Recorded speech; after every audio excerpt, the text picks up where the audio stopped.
আজকের এই ভিডিওতে আলোচনা হবে 19শে জুন নিফটি ফিফটি কেমন যেতে পারে এবং আজকে 18ই জুন মার্কেটে কি হয়েছে সম্পূর্ণ বিস্তারিত আলোচনা করব। অর্থাৎ 9টা 15 থেকে 3:30 মতো মার্কেটে কি ঘটনা ঘটেছে এবং কি হয়েছে সমস্ত বিস্তারিত আলোচনা হবে এবং কালকে কি হতে পারে সেই নিয়ে আলোচনা করব। তাহলে চলুন নিফটি ফিফটি চার্টে গিয়ে আমরা সমস্ত বিস্তারিত হিস্ট্রিটা জেনে নিই।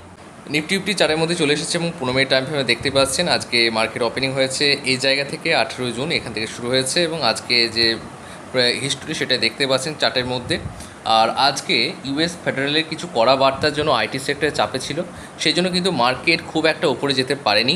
কালকে কি বলেছিলাম যে মার্কেট 24,000 ব্রেক যদি করে তাহলে 24,100 24,200 পর্যন্ত কিন্তু দেখাতে পারে, সম্ভাবনা প্রবল রয়েছে। 24,200 থেকে একটা বাউন্স ব্যাক নেবে, কিন্তু 24,200 এখনও টাচ করেনি। 24,200 একটা স্ট্রং রেজিস্ট্যান্স জোন রয়েছে। হ্যাঁ, এবং এখানে আপনারা যে বিষয়বস্তুগুলো লক্ষ্য রাখবেন যে চার্টের যে ফর্মটা তৈরি হচ্ছে দেখতেই পাচ্ছেন, এখানে একটা ফর্ম তৈরি হচ্ছে। এখানে আপনাদেরকে আমি দেখাচ্ছি ট্রেন লাইনে ড্র করে। এখানে একটা ফর্ম কিন্তু তৈরি হচ্ছে, দেখতে পাচ্ছেন সাপোর্ট নিচ্ছে, বারে বারে কোথায় সাপোর্ট নিচ্ছে দেখতে পাচ্ছেন। এখানে একবার নিচ্ছে, এখানে একবার, এখানে একবার, আর সম্ভাবনা আছে আবার একবার ডাউন হয়ে এখান থেকে নিয়ে একবার বাউন্স ব্যাক করতে পারে এবং সেটা 24,400 পর্যন্ত যেতে পারে। বেশ, আজকে কি হয়েছে সেই নিয়ে আলোচনা করি, তারপরে নেক্সট দিন কি হতে পারে সেই নিয়ে আলোচনা করব। ইউএস ফেডারেলে কিছু কড়া বার্তার জন্য আইটি সেক্টর পুরোপুরি চাপে ছিল, দেখতেই পারেন ইনফোসিস, টিসিএস এই সমস্ত শেয়ারগুলো কিন্তু অনেকটাই ডাউন ছিল, সেই জন্য মার্কেট অনেকটা প্রেশারে ছিল। অন্যদিকে ব্যাংকিং সেক্টর ভালো থাকার জন্য আজকে কিন্তু মার্কেটটাকে এতটা পড়তে দেয়নি। ব্যাংকিং সেক্টরের মধ্যে এসবিআই ব্যাংক, এইচডিএফসি ব্যাংক এই সমস্ত ব্যাংকগুলো কিন্তু আজকে খুব ভালো পারফরমেন্স করেছে। এবং এর সঙ্গে সঙ্গে একটা বিষয় আপনারা খেয়াল রাখবেন যে যিনারা আজকে অপশন করেছেন ওনাদেরকে কালকে আমি বলেছিলাম, কি বলেছিলাম, যে 24,100 যদি ক্রস করে তাহলে কিন্তু আমরা একটা কল বাই করার কথা ভাবতে পারি।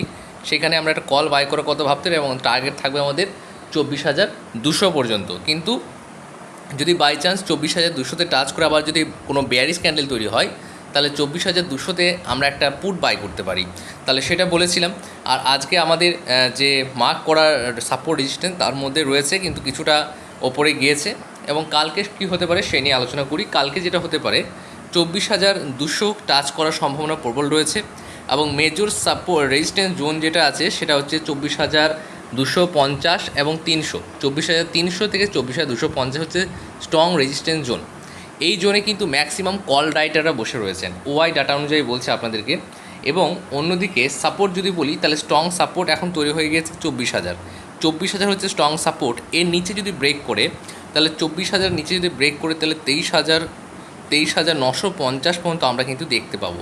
তার নিচে যদি ব্রেক করে 23,800 পর্যন্ত আমরা দেখতে পাবো, কিন্তু সম্ভাবনা কম যে নিচের দিকে ডাউন হবে, কারণ ইরান ইউএসএ শান্তি চুক্তি হয়ে গিয়েছে। সেই জন্য আমরা ক্রুড অয়েলের যে দাম, অপরিশোধিত তেলের যে দাম সেটা কিন্তু $80 নিচে নেমেছে। যত ক্রুড অয়েলের দাম কমবে ভারতীয় অর্থনীতি আরও ভালো হবে, কারণ ম্যাক্সিমাম যে সেক্টরগুলো রয়েছে অর্থনীতি সেক্টর বলুন, ব্যাংকিং সেক্টর, এগুলো কিন্তু বুস্ট করবে, সেটাই কিন্তু আজকে করেছে। কিন্তু অন্যদিকে ইউএস ফেডারেলের নিউজের জন্য, কড়া বার্তার জন্য আইটি সেক্টর চাপে ছিল। আইটি সেক্টর চাপে থাকার জন্য নিফটি একটা ডাউন হয়েছে। কারণ এই বিষয়ে আপনাকে মাথায় রাখতে হবে, ব্যাংক নিফটি যদি 57,500 সাপোর্টকে ব্রেক না করে তাহলে কিন্তু নিফটি আরও ওপরে যেতে পারে। তাহলে কালকে কী লক্ষ্য রাখতে হবে? কালকে আমাদেরকে আইটি সেক্টরের দিকে লক্ষ্য রাখতে হবে। আইটি সেক্টর যদি রিকভার করে তাহলে নিফটি কিন্তু আরও ওপরে যাবে। আর ব্যাংক নিফটি 57,500 ওপরে যদি সাস্টেন করে, সেটা করে আছে এখনও, তাহলে কিন্তু নিফটি আরও ওপরে যাবে এবং আমরা খুব দ্রুত 24,400 পর্যন্ত নিফটিকে আমরা দেখতে পাবো। তাহলে কালকে কোথায় কী করবেন সেটা একবার বলে দিই। নিফটি যদি 24,200-কে ব্রেক করে যায় তাহলে আপনি একটা কল বাই করতে পারেন, টার্গেট থাকবে 24,250 এবং 300। এখানে 5 থেকে 15 মিনিটের মধ্যেই আপনারা চার্টগুলো দেখবেন, কারণ এক্ষেত্রে ফেক সিগন্যাল পাওয়ার সম্ভাবনা কম রয়েছে। তাহলে 24,300 যদি যায় তাহলে সেখানে একটা পুট বাই করতে পারেন। বাই চান্স যদি মার্কেট ডাউন হয়, নিচের দিকে যায়, তাহলে 24,000 যদি ব্রেক করে দেয়, 24,000 যদি ব্রেক করে দেয়, এই লাইনটা যদি ব্রেক করে দেয়, তখন যদি তার সঙ্গে একটা কনফার্মেশন নিতে হবে ভলিউম ঠিকঠাক আছে কিনা, তার সঙ্গে বেয়ারিশ কোনো ক্যান্ডেল তৈরি হচ্ছে কিনা সেটা দেখতে হবে, অথবা বেয়ারিশ চার্ট প্যাটার্ন তৈরি হচ্ছে কিনা দেখতে হবে। তারপরেই আপনি পুট বাই করতে পারেন এবং টার্গেট থাকবে 23,950, 23,800।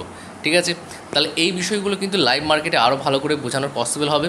যেহেতু অপশন ট্রেডিং এবং সুইং ট্রেডিংয়ের ডাইরেক্ট কল পুট দেওয়া নিষেধ রয়েছে, তাই এগুলো সমস্ত এডুকেশনাল পারপাস। আপনারা চাইলে আমাদের ফ্রি হোয়াটসঅ্যাপ গ্রুপে যুক্ত হতে পারেন। হোয়াটসঅ্যাপ গ্রুপের লিঙ্ক আপনারা এই ভিডিও ডিসক্রিপশন কমেন্ট বক্সে পেয়ে যাবেন। আর যে সমস্ত বিষয়গুলো বলা হচ্ছে দেখতেই পাচ্ছেন অনেকটাই মিলছে, কারণ মার্কেট হচ্ছে আনপ্রেডিক্টেবল, কেউ কিন্তু প্রিডিক্ট করতে পারবে না।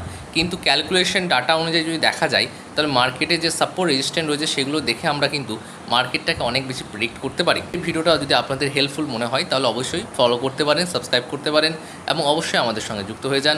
গ্রুপে কী পাবেন দেখুন, গ্রুপে আমরা এডুকেশনাল পারপাস শেয়ার করব। সেই শেয়ারগুলো আপনারা অবশ্যই নিজেরা যাচাই বাছাই করবেন, তারপরে ইনভেস্ট করবেন। তার সঙ্গে মাঝে মাঝে যখন মার্কেট খুব ভালো থাকবে তখনই আমরা অপশানের কল এবং পুটের কথা বলবো, তাছাড়া বলবো না। সুইং ট্রেডিং এবং অপশন এই দুটো কিন্তু গ্রুপের মধ্যে দেওয়া হবে, কিন্তু অপশন ট্রেডিং প্রত্যেক দিনের জন্য নয়। অপশন ট্রেডিং প্রত্যেক দিন করলে কিন্তু লস হবে। অপশন ট্রেডিংয়ের দিন আছে, সেটা হচ্ছে যখন মার্কেট অনুকূলে থাকবে সেই দিনই করতে হবে। যেমন 24,300 যদি টাচ করে তখন যদি বিয়ারিশ ক্যান্ডেল তৈরি হয় তখন একটা সুযোগ আসতে পারে। অপশন ট্রেডিংয়ের ক্ষেত্রে সপ্তাহে একদিন ট্রেড করলে যথেষ্ট, কারণ আপনি যদি সেট আপ অনুযায়ী ট্রেড করেন তাহলে কিন্তু পার ডে আপনি কিন্তু ট্রেড পাবেন না। ভালো সেট আপ, ভালো রিস্ক রিওয়ার্ড রেশিও মেনে যদি আপনি ট্রেড করেন তাহলে কিন্তু প্রত্যেক দিন ট্রেড পাবেন না, এবং যেদিন পাবেন সেদিন আপনি অনেক পাবেন, আর যেদিন পাবেন না সেদিন পাবেন না। অর্থাৎ এখানে সপ্তাহে একদিন দুদিন আপনি ট্রেড পাবেন অপশানে, কিন্তু হ্যাঁ সুইংয়ের ক্ষেত্রে আপনি যেহেতু এক সপ্তাহ 10 দিন কিংবা 1 মাস মতো হোল্ড করা যায়, সেক্ষেত্রে সুইং ট্রেডিংয়ের শেয়ারগুলো অবশ্যই আপনি লক্ষ্য রাখবেন, সেগুলোর ক্ষেত্রে কোনো সমস্যা নেই। কিন্তু অপশন প্রত্যেক দিন করতে যাবেন না যতক্ষণ না আপনার সেট আপ তৈরি না হচ্ছে। আর আমাদের যে স্ট্র্যাটেজি রয়েছে সেখানে 70 থেকে 80% অ্যাকুরেসি রয়েছে। সেই স্ট্র্যাটেজি যদি শিখতে চান এবং ব্যাচে যদি ভর্তি হতে চান তাহলে এই নিচে দেওয়া নাম্বারে কন্ট্যাক্ট করুন। আমাদের ব্যাচ খুব শীঘ্রই লঞ্চ হতে চলেছে।